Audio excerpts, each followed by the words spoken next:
एहतराम असातिज़ा-ए-किराम और मेरे प्यारे हम मकतब तालिबे-इल्म दोस्तों, अस्सलामु अलैकुम व रहमतुल्लाहि व बरकातुहू।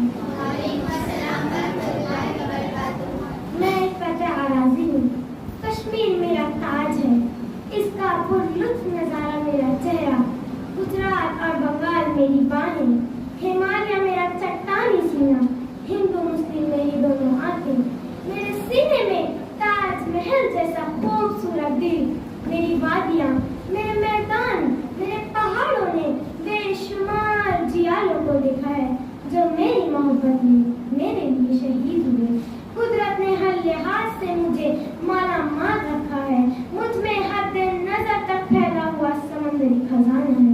तो लहलहाती कहती आधी, मेरी जमीन सुनहरी है और नीला है आसमान। जी हाँ, मैं ही हूँ हिंदुस्तान, मैं ही हूँ हिंदुस्तान। दिल्ली मेरा राजघाट है तो लखनऊ में है तहजीबी अंदाज, मुंबई मेरा समंदरी किनारा और कन्याकुमारी तक फैला हुआ नजारा है।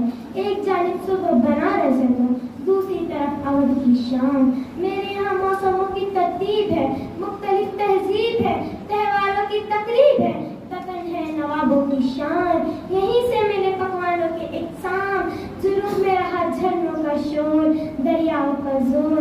यहाँ पर है परिंदों की बोलियाँ, जानवरों की टोलियाँ, मेरे फिजा पुरबहार और वफा पुरवकार, मेरे चमन सदाबहार और जंगलात पुरअसरार। मुझ में है जाबजा कुदरत की सन्नाइयाँ, खूबसूरत फूलों की रानाइयाँ। यहाँ बच्चे बूढ़े आसमान तक उड़ते जहाज़ों का किस्सा नजारा करते हैं, जिस तरह लोग फलक पर उभरने वाली कौसे कुज़ा का या फिर समंदर में डूबते सूरज का या निकला हुआ चांद का। यहाँ लोगों के इत्तेहाद से हुकूमतें भी बदलती है और दुश्मन शर्माता है। इसलिए भारत सबको भाता है, सबको भाता है। ये सूरज ये सितारों को जहाँ कोई नहीं देगा, जमीन खोई तो तुमको अमान कोई नहीं देगा। वतन ये मिट गया तो तुम भी मिट जाओगे नादानो, वतन ये मिट गया तो तुम भी मिट जाओगे नादानो। इसी को जिंदगी समझो, इसी को जिंदगी